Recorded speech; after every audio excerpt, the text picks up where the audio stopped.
Thanks for joining us. Waiting on a promise. The Bible tells us in the book of Genesis chapter 21 verse 1 that the Lord took note of Sarah just as he had said, and the Lord did for Sarah as he had promised. You know, Abraham and Sarah had been on a long journey getting to this point. God had made them a promise that he was going to bless them with the son. Now along the way, they didn't get an instant answer. They didn't get any microwave fulfillment from God.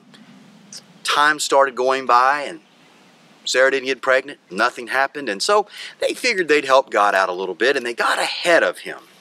And the result of them getting ahead of God was little Ishmael. And he came along. But God stepped in and said, hey, that's not the fulfillment of my promise. And the Lord showed up one day and told Abraham that, look, I made a promise to you, and I'm going to fulfill it. Now, Sarah overheard this, and off in the distance, as she was in the tent, she sort of kind of giggled about it and laughed about it, and the Lord took note of her laughter. Of course, she denied it, but the fact was that she did, and the Lord told him, I'm going to do just exactly as I said.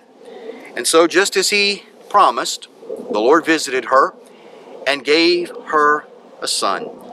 Little Isaac was born, and little Isaac brought joy and laughter and celebration into the household of Sarah and Abraham. God did just exactly as he had promised on his timetable, not on Abraham and Sarah's timetable. You remember, God was going to later on test Abraham in a number of ways.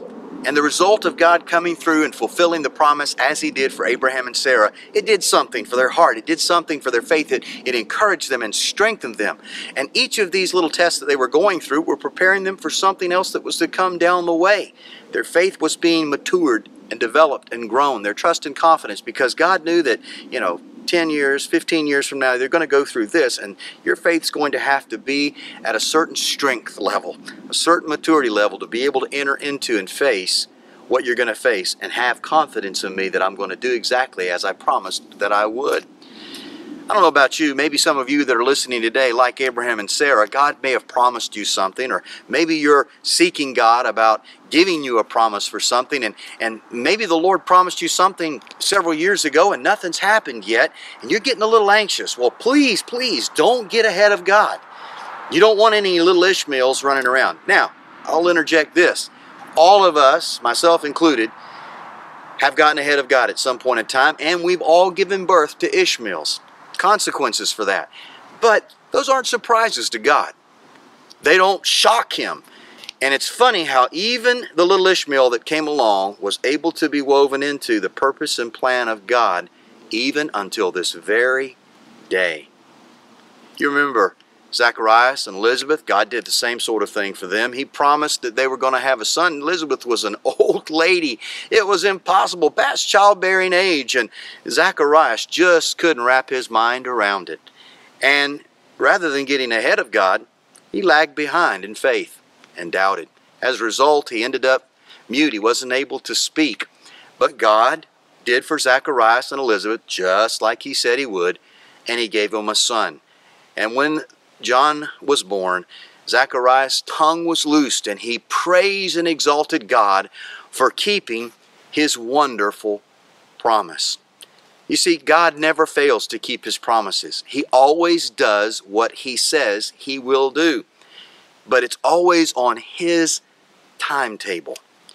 I've generally found, especially the longer we walk with God, when God gives us a promise about something, he's generally not in a real big hurry to fulfill it, unless the circumstances dictate that he has to do something quickly. God made a promise to Israel they'd be delivered from Egypt, but it was over 400 years before that happened.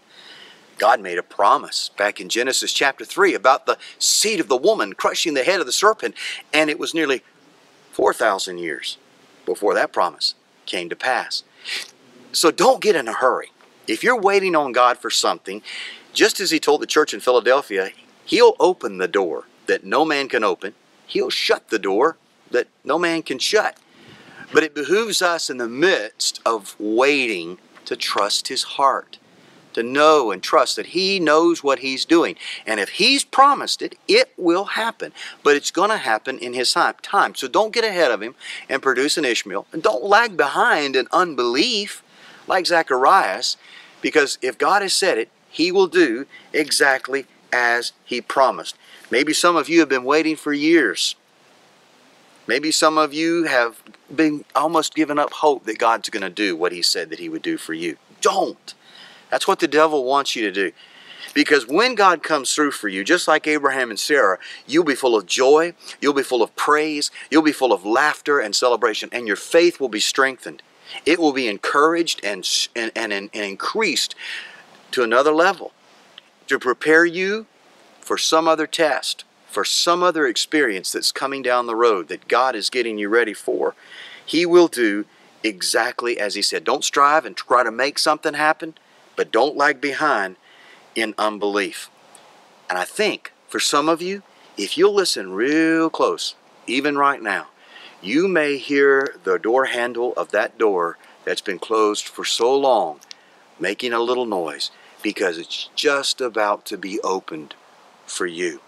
You think about that and spend time today beholding Him who's beholding you with a heart full of promises and love for you, and He's smiling.